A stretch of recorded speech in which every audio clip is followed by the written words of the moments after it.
हमारे शो में जिसका नाम है फिट इंडिया हेल्दी इंडिया। और हमेशा की तरह आज हम आपके लिए लेकर आए हैं एक बहुत ही इंपॉर्टेंट टॉपिक जिसके लिए हमें बहुत सारी क्वेरीज आ रही थी। आज हम बात करने वाले हैं वेट लॉस के बारे में। ये वेट लॉस है क्या, और जो आपको स्केल पे एक वेट दिखता है, क्या ये सही डिपिक्शन है आपके वेट की?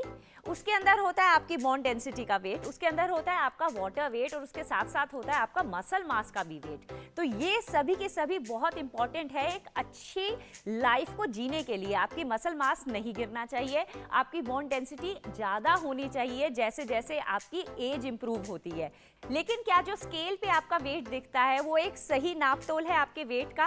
उसके अंदर होते हैं बहुत सारे फीचर्स, जैसे कि आपका मसल मास, आपकी बोन डेंसिटी, आपका वाटर वेट। ये सभी के सभी फैक्टर्स बहुत इंपॉर्टेंट होते हैं एक अच्छी लाइफ को जीने के लिए। मतलब आपकी बोन डेंसिटी कम नहीं होनी चाहिए। इनफैक्ट आपका मसल मास, आपकी बोन डेंसिटी जैसे जैसे आप बूढ़े होते हैं तो इंक्रीज होना चाहिए। आपको स्ट्रेंथ ट्रेनिंग करनी चाहिए कि आपकी मसल मास कम नहीं हो, आपके स्ट्रक्चर को सपोर्ट करने के लिए आपकी बॉडी में वो स्ट्रेंथ बनी रहे। तो फिर क्या कम होना चाहिए? आपकी फैट परसेंटेज। और आपकी फैट परसेंटेज को हम कैसे कम कर सकते हैं, इसी के बारे में हम बात करेंगे आज के हमारे शो में, जिसके लिए हम लेकर आए हैं आपके लिए 3 सेगमेंट। सबसे पहले सेगमेंट में हम बात करेंगे वर्कआउट के लिए। तो आइए हम वर्कआउट करते हैं उन सभी मसल्स को स्ट्रॉन्ग बनाने के लिए और आपकी एक्स्ट्रा कैलोरीज को बर्न करने के लिए। हम चलते हैं हमारे इन्फ्लुएंसर के साथ वेट लॉस की सेगमेंट में। सबसे पहले एक्सरसाइज के सेगमेंट में आइए हम जिम में चलते हैं।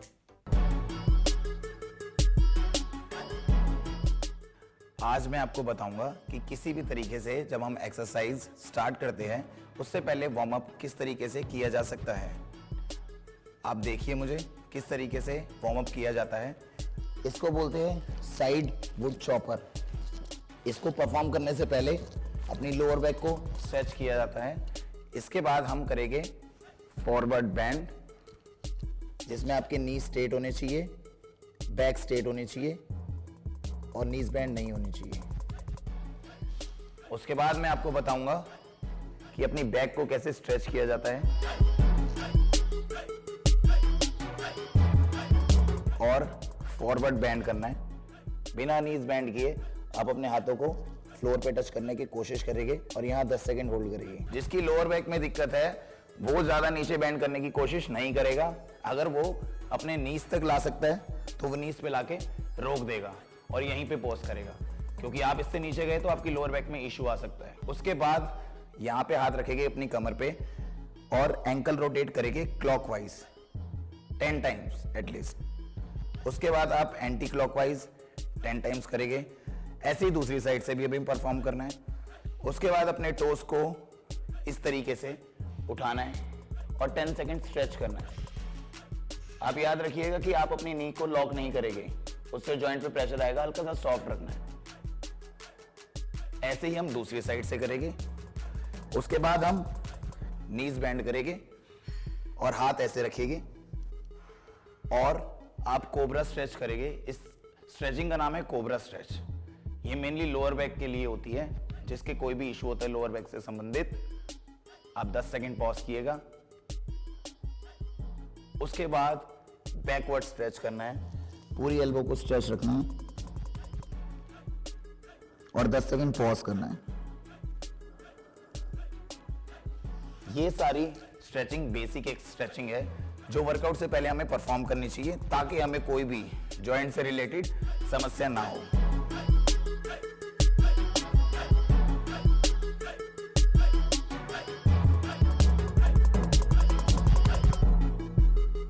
आज मैं आपको बताऊंगा कि फैट रिड्यूस की एक्सरसाइज किस तरीके से परफॉर्म की जा सकती है।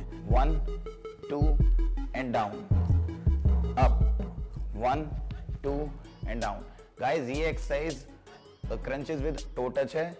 इसके कम से कम आप 20 रेपिटेशन करेंगे और 3 सेट करेंगे इस एक्सरसाइज के। इस एक्सरसाइज का फायदा ये है, जब भी हम नीचे से ऊपर की तरफ क्रंच करते हैं तो हमारे एब्डोमिनल पे वर्कआउट होते हैं। एब्डोमिनल मतलब पेट से जुड़ी जो भी मसल्स होती है, यहाँ पे जितनी भी फैट रिडक्शन होता है वो लूज किया जाता है इस एक्सरसाइज से। अब मैं आपको दूसरी एक्सरसाइज परफॉर्म करके बताऊंगा। दूसरी एक्सरसाइज का नाम है वर्कआउट विद रॉक क्लाइंबिंग। मैं आपको बताऊंगा किस तरीके से आप घर पे बैठे बैठे इसको परफॉर्म कर सकते हैं। सबसे पहले हम नीज बैंड बिना करे आगे की तरफ जाएंगे। यहाँ पे आपको 2 सेकंड का पॉज देना है, 1 2 एंड अपनी राइट नीज को लेफ्ट एल्बो पे टच करके वापस पीछे, लेफ्ट वाली नी को राइट एल्बो पे टच करके वापस पीछे, एंड आपको अपने हाथों से ही वापस ऊपर चला जाना है। ये एक रैप हुआ। आपको 10 रेप्स करने हैं और 3 सेट्स करने हैं। मैं आपको कुछ रेपिटेशन करके दिखाऊंगा जिससे आप इसको सीख सकते हैं बहुत आराम से। And up 2। तो गाइस इसके 10 रेप्स करने हैं, 3 सेट्स करने हैं। इस एक्सरसाइज से मेनली आपका फैट रिड्यूस होगा, क्योंकि जब हम नीचे जाते हैं और ऊपर आते हैं तो हमारी पूरी बॉडी वर्क करती है। इससे आपकी कैलोरीज बर्न होगी। अब मैं आपको तीसरी एक्सरसाइज बताने जा रहा हूं जिससे आप आराम से फैट रिड्यूस कर सकते हैं घर पे बैठे बैठे, और इसको कोई बच्चा, एजिड या कोई भी परफॉर्म कर सकता है। मैं आपको बताता हूं किस तरीके से। सबसे पहले आप नीज नीचे रखिए और हाथों को अंडर चेस्ट रखना है, and down, chest down and up and stretch back, down and straight up and back, down, straight and back। तो गाइज इसके कम से कम आपको 20 रेप्स करने हैं और 3 सेट्स करने हैं। एक सेट नहीं करना है, तभी आप फैट रिड्यूस और कैलोरीज बर्न कर सकते हैं। लोग सोचते हैं कि एक्सरसाइज करने से फैट रिड्यूस नहीं होता, लेकिन ओवरऑल कैलोरीज बर्न करने से ही फैट को रिड्यूस किया जा सकता है, एक आधे सेट करने से नहीं किया जा सकता। और मेनली आपको अपनी डाइट प्रॉपर रखनी पड़ेगी, न्यूट्रिशन पूरे रखने पड़ेंगे, तभी आप इसको अच्छे से परफॉर्म करने का कोई फायदा हो सकता है। Thank you so much. अभी जो मैंने आपको एक्सरसाइज बताई उसका नाम वॉकआउट विद रॉक क्लाइंबिंग है। इसके आप 10 रेप्स और 3 सेट परफॉर्म कर सकते हैं। अब अगली एक्सरसाइज जो मैं आपको बताने जा रहा हूँ फैट रिड्यूस करने के लिए, उसका नाम लॉन्ग जंप विद हाई नीज है। आप देखिए किस तरीके से इसको परफॉर्म किया जा सकता है। मैं अपने दोस्तों के साथ आपको इसको परफॉर्म करके बताऊंगा। खड़े हो जाइए। सबसे पहले हम अपने पैरों को शोल्डर विड्थ तक ओपन करेंगे, देन हाथों को ऐसे रखना है और लॉन्ग जंप करना है। आप जितनी लॉन्ग जंप कर सकते हो अपने according, and then high knees करते हुए वापस जाना है। ये 1 रैप होगा। तो आइए आप मेरे साथ खींचिए दोनों। चलिए, jump and back, 1 jump and back, 2 jump and back, 3। तो आपको इस एक्सरसाइज के 3 सेट्स करने हैं, 10 रेप्स करने हैं, और उम्मीद है आपको ये चारों एक्सरसाइज अच्छे से समझ आ गई होगी। और हम यही चाहते हैं, आपको अवेयर करना चाहते हैं कि आप कोई ना कोई फिजिकल एक्टिविटी जरूर कीजिए। अगर आप करते हैं ये कोई भी फिजिकल एक्टिविटी, तो इन चारों वर्कआउट को अपनी एक्सरसाइज में ऐड जरूर कीजिए। हम कोशिश करेंगे कि आपको और अच्छे से अच्छा वर्कआउट शो कर पाए, आपके सामने परफॉर्म कर पाए, ताकि आप घर बैठे बैठे फिट रह पाए। तो दोस्तों, कैसे लगे आपको हमारे ये जिम के वर्कआउट्स जो बहुत ही इजी टू डू हैं? और अगर आप थोड़ा सा इन्वेस्ट करना चाहते हैं तो अपने वर्कआउट के लिए कुछ डंबल्स में, कुछ रोड्स में, कुछ बार्बल्स में जरूर इन्वेस्ट कीजिए, ताकि आप अपने घर से ही इन सभी वर्कआउट्स को कर पाए। आइए अब चलते हैं हम अपनी सेकेंड सेगमेंट में, जो है योग की सेगमेंट। आज इस सेगमेंट में हम आपको बहुत ही सिंपल योगासन सिखाने वाले हैं। वो सारे के सारी टेक्निक्स बताने वाले हैं जो हेल्प करेंगी आपको एक वेट लॉस को अच्छे से कंसिस्टेंटली बनाए रखने के लिए, कि आप क्या क्या आसन कर सकते हैं। तो आइए चलते हैं हम अपने योग के सेगमेंट में, जहां पर हम सीखेंगे ये सारे के सारे सिंपल आसन। इनफैक्ट जो आप अपनी लाइफस्टाइल में चेंजेस ला रहे हैं, रिमेंबर कि वो सारे के सारे चेंजेस आपको कंसिस्टेंटली फॉलो करने हैं। तो कुछ भी बहुत ज्यादा चेंज नहीं करेंगे, रेदर बहुत सिंपल चेंजेस लेकर आएंगे जिनको आप फॉलो कर सकते हैं। और वो सारी की सारी हैबिट्स, वो सारे के सारे लाइफस्टाइल चेंजेस, जैसे कि वॉक करना, बाहर का तला भुना खाना ना खा के घर का ताजा खाना खाना, इनफैक्ट हर दिन कोशिश करना कि आप 10,000 स्टेप्स चल पाओ, कुछ ना कुछ ऐसा वर्कआउट करना जो आपकी बॉडी में मसल्स को स्ट्रेंथन करेगा। उसके साथ साथ योग के ऐसे आसन करना जो आपकी माइंड बॉडी को साथ साथ रखते हुए आपको स्पिरिचुअली भी अलाइन करे। तो ये सारी सिंपल हैबिट्स हैं, सारी आप अपनी रूटीन में भी कर सकते हैं और अपनी लाइफ भर कर सकते हैं। इस तरह से जो आप वेट लॉस करेंगे, इस तरह से जो आप अपनी हैबिट्स को चेंज करेंगे, ये सस्टेन्ड रहेंगी और आप अपनी पूरी लाइफ इन सभी हैबिट्स को फॉलो भी कर सकते हैं। तो चलिए हम चलते हैं अपने योग के सेगमेंट में, जहां पर हम सीखेंगे वो सिंपल आसन जो हेल्प करेंगे आपको फैट लॉस के लिए।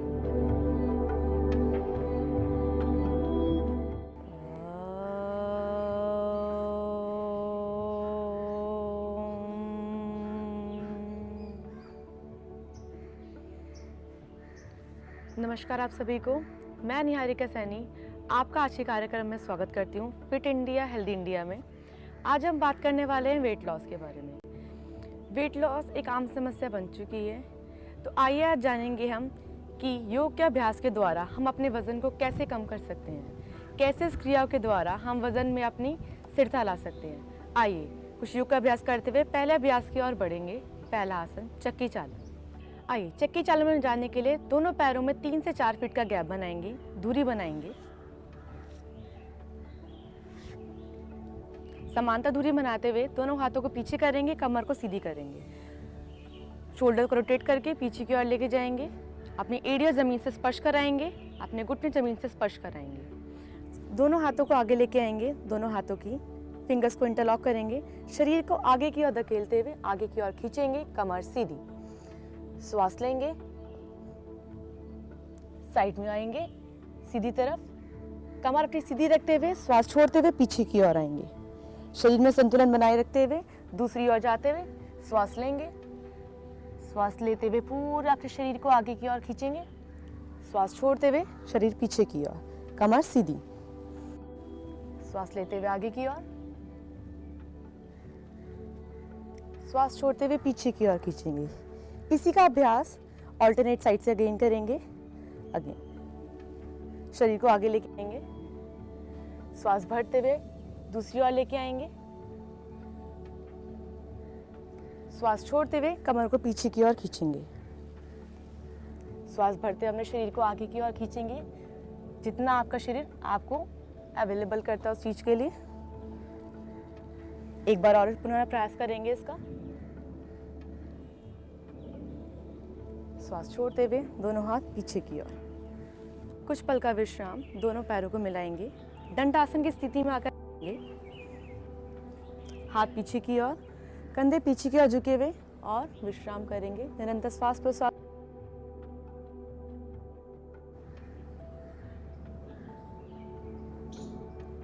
आइए अगले आसन करेंगे हम नौका आसन।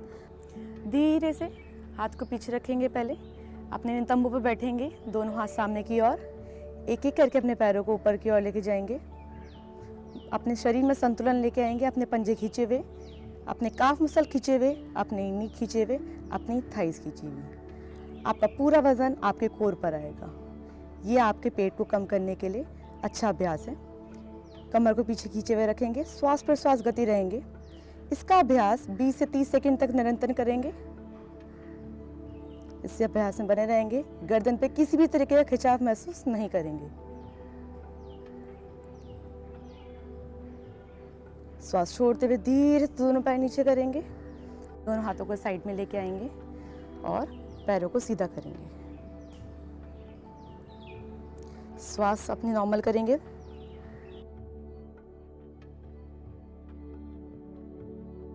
अगले आसन करेंगे वज्रासन में। बैठेंगे पहले, दोनों घुटनों को मोड़ते हुए। अगले आसन में आएंगे हम वॉरियर सेकंड पोज।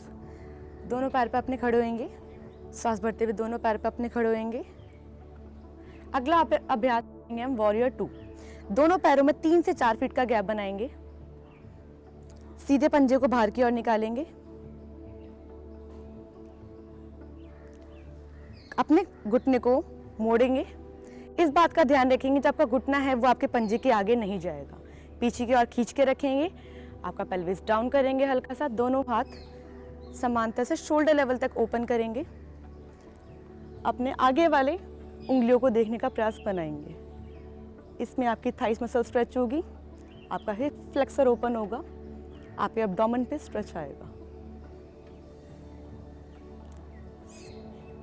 इस अभ्यास को 10 से 20 सेकंड के लिए होल्ड करेंगे। धीरे से श्वास भरते हुए वापस आएंगे, अपने पंजे को सीधा करेंगे, हाथ को नीचे करेंगे, अपने उल्टे पंजे को बाहर की ओर करेंगे, अपने घुटने को मोड़ते हुए आगे लेके जाएंगे। फिर से इस बात का ध्यान रखेंगे कि जो आपका घुटना है वो आपके पंजे के आगे ना जाए। अपने पेल्विस को डाउन करेंगे, अपने आगे वाली हथेलियों को देखने का प्रयास करेंगे। श्वास प्रश्वास निरंतर 10 से 20 सेकंड के लिए इसको अगेन होल्ड करेंगे। दूसरी तरफ से भी आपकी थाई स्ट्रेच हो रही है, आपकी नी और आपका एब्डोमेन। धीरे से वापस आएंगे, घुटने को सीधा करेंगे, शरीर का मुख सामने की ओर और दोनों से धीरे हाथ नीचे, दोनों पैरों को मिलाएंगे। अगला अभ्यास करेंगे हम इंजन दौड़। किसी भी एक तरफ मोड़ेंगे, अपने उल्टे घुटने को मोड़ेंगे।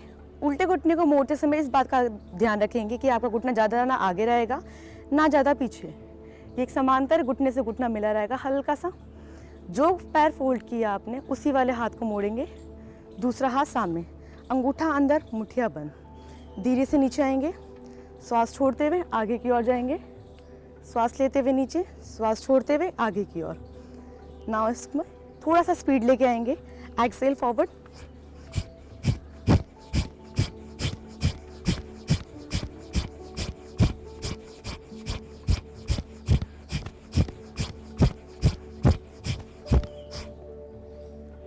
धीरे से नीचे आएंगे। इसका अभ्यास 30 से 40 सेकंड तक करेंगे। ये आपकी गति को बढ़ाता है, आपके ब्लड सर्कुलेशन को बढ़ाता है। आइए हम चलते हैं अगले अभ्यास की तरफ। अपने मैट पर बैठेंगे, सुखासन में बैठेंगे। पहले सुखासन में बैठने के बाद अगला अभ्यास हम करेंगे भस्त्रिका। दोनों भुजाओं को सामने की ओर लेके जाएंगे, ऊपर की ओर खींचते हुए लेके आएंगे। श्वास लेंगे, श्वास छोड़ते हुए दोनों हाथ नीचे, तेज की श्वास लेंगे और श्वास छोड़ते हुए हाथ नीचे।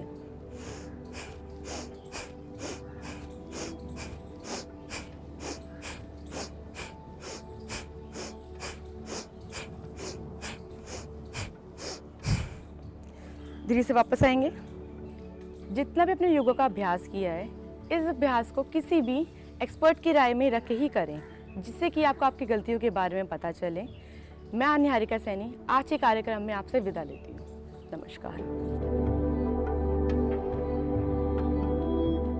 तो कैसे लगे दोस्तों आपको हमारे ये सिंपल योग के आसन जो हेल्प करेंगे आपको फैट लॉस के लिए, और साथ में साथ आपके ओवरऑल गट हेल्थ को भी इंप्रूव करेंगे, आपके डाइजेशन को भी इंप्रूव करेंगे। इनफैक्ट योग में कोई भी आसन सिर्फ फिजिकल नहीं होता, वो स्पिरिचुअल भी होता है और वो आपकी बॉडी, माइंड एंड सोल तीनों के लिए बहुत हेल्पफुल होता है। तो इस तरह से जो आपकी बॉडी में एक स्ट्रेस हार्मोन होता है जिसको हम कहते हैं कोर्टिसोल, वो भी रिलैक्स रहता है। तो उस तरह से आपकी जो सेहत है वो बहुत अच्छे से बनी रहती है, क्योंकि हम आपके लिए इन तीनों सेगमेंट्स को लेकर आते हैं, योग भी, वर्कआउट भी और उसके साथ साथ डाइट एंड न्यूट्रिशन भी। हाँ, एक्सरसाइज के साथ साथ डाइट एंड न्यूट्रिशन एक बहुत इंपॉर्टेंट रोल प्ले करता है आपकी वेट लॉस की जर्नी के लिए। इनफैक्ट हमेशा से ये डिबेट चली आ रही है कि एक्सरसाइज ज़्यादा इंपॉर्टेंट है या फिर आपका जो डाइट है, आपका जो खान पान है वो ज़्यादा इंपॉर्टेंट है आपके फैट लॉस के लिए।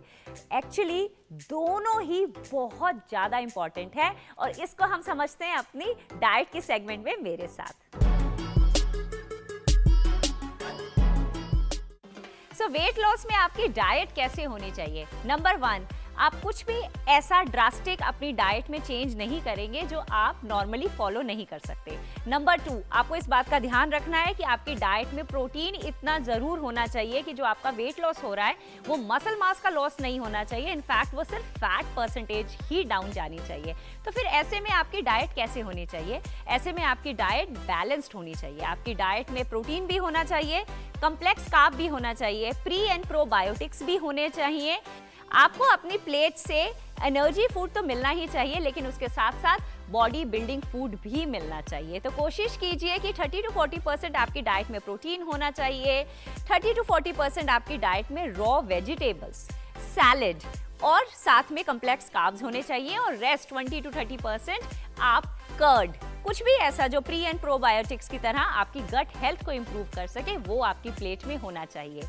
अब अगर आप चावल खा रहे हैं तो आप उसके साथ साथ रोटियां भी नहीं खाएंगे, क्योंकि that will be excess of carbohydrates in your body. लेकिन अगर आपको फिर भी भूख लग रही है तो आप अपने सैलेड की क्वांटिटी को बढ़ा सकते हैं, आप अपनी प्रोटीन की क्वांटिटी को बढ़ा सकते हैं, क्योंकि जो प्रोटीन है उसको खाने के बाद आपकी बॉडी की सैटिएटी लेवल बढ़ जाता है। मतलब अगर आपने ब्रेकफास्ट में सिर्फ आलू के पराठे खाए हैं तो आपको बहुत जल्दी दोबारा भूख लग जाती है। लेकिन अगर आपने ब्रेकफास्ट में 1 गिलास मिल्क और उसके साथ साथ उबले हुए अंडे या कोई भी और सोर्स ऑफ प्रोटीन खाया है तो आपको बहुत लंबे समय तक भूख नहीं लगेगी, क्योंकि प्रोटीन आपको बहुत लंबे समय तक भूख नहीं लगने देता। तो कोशिश कीजिए इस तरह से आप अपनी मील्स को बैलेंस करेंगे। अगर आप वेजिटेरियन हैं तो आप अपनी डाइट में टोफू, स्प्राउट्स, पनीर और इन सभी को घर में ही बना के यूज करेंगे। इनफैक्ट मटर, ब्रोकली, मशरूम, ये बहुत सारे फ्रेश फ्रूट्स एंड वेजिटेबल्स हैं जो मार्केट में मिलते हैं, जो आपको सीजन के हिसाब से अपनी डाइट में ऐड करना है। एग्जैक्टली सीजन के हिसाब से बहुत इंपॉर्टेंट बात है। कुछ भी स्टोर्ड और जो बहुत बहुत लंबे समय तक शेल्फ पे पड़ा है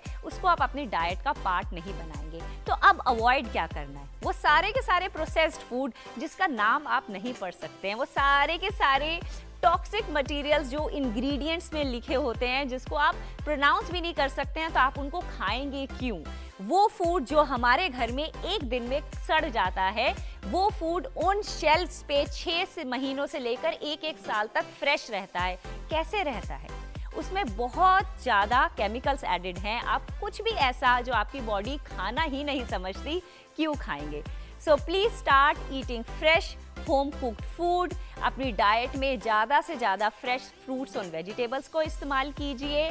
दूध पीना है और अगर आप लैक्टोज इंटॉलरेंट है और दूध नहीं पी पा रहे हैं तो दही का इस्तेमाल कीजिए। आपके हर फूड ग्रुप के लिए एक ऑल्टरनेटिव एग्जिस्टिंग है, आप उस ऑल्टरनेटिव को यूज कर सकते हैं उस इंग्रेडिएंट की पूर्ति करने के लिए। उसके साथ साथ मेक श्योर कि आप रात को बहुत सारा खाना खा के नहीं सोएंगे।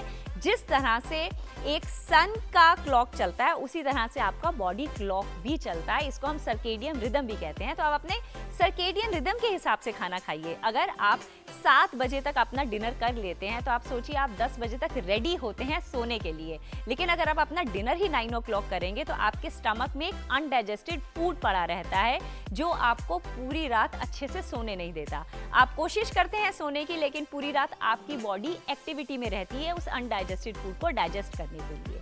तो अगर किसी कारण आपने बहुत लेट डिनर किया भी है और करना पड़ भी रहा है तो क्वांटिटी बहुत कम कर दीजिए एंड ज़रूर उस डिनर के बाद 10 से 15 मिनट का इजी स्ट्रोल कीजिए। ये हेल्प करेगा आपके डाइजेशन सिस्टम को और इसके साथ साथ आपकी स्लीप का टाइम भी रेगुलेटेड होना चाहिए, जिससे आपकी बॉडी के जितने भी ऑर्गन्स हैं जैसे लिवर जो एलिमिनेशन का सिस्टम करता है, आपकी बॉडी से सारे टॉक्सिक्स को रिलीज करता है, वो भी हो पाए। अगर आप बहुत ज़्यादा हैवी खाना खा के सोते हैं तो आपके बॉडी के बाकी ऑर्गन्स वो वाला काम नहीं कर पाते हैं। तो ये एक नेचुरल सिस्टम है हमारी बॉडी का, जिसमें अगर आप जल्दी खाना खाएंगे, लाइट खाना खाएंगे तो आपकी बॉडी नेक्स्ट डे फ्रेश उठेगी। लेकिन अगर आप हैवी मील खाएंगे तो आपकी बॉडी पूरी रात उस अनडाइजेस्टेड फूड को डाइजेस्ट करने में लगा देगी। तो नेक्स्ट डे आप लेजी रहेंगे, आपको नींद आती रहेगी, इनफैक्ट आपको बहुत ज़्यादा आलस भी आएगा। तो खाना हम उतना ही खाएंगे जितना हमारी बॉडीज इजीली डाइजेस्ट कर पाएँ, एसिमिलेट कर पाएँ और यूज़ कर पाएँ। हमें एक्सेस में खाना खाएंगे ही नहीं तो एक्सेस हमारी बॉडी वेट आएगा ही नहीं। Thank you so much for watching this diet and nutrition segment with us. We'll see you in the next segment.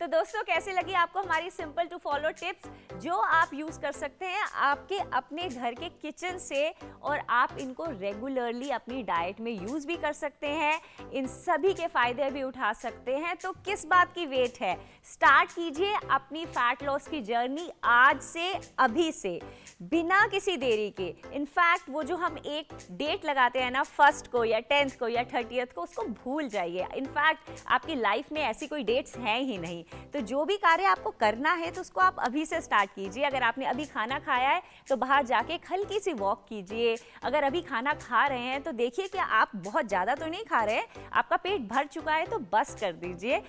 तो आप अगर अपनी कैपेसिटी से ज़्यादा, अगर जब आपका पेट भर गया है उसके बाद भी अगर खाना खा रहे हैं तो वो एक्सेस है, वो स्टोर हो रहा है और उसके बाद उसको बर्न करने के लिए आपको बहुत ज़्यादा ताकत लगानी पड़ेगी। तो क्यों ना उतना ही खाएं जितना हम बर्न कर सकते हैं और जितना हमारी बॉडी में अभी ज़रूरत है। Thank you so much for watching fit India healthy India. इसी तरह आप हमारे साथ बने रहिए। हम मिलेंगे आपसे हमारे नेक्स्ट एपिसोड में, जिसमें हम आपके लिए लेकर आएंगे एक और बेहतरीन topic. Keep watching fit India healthy India.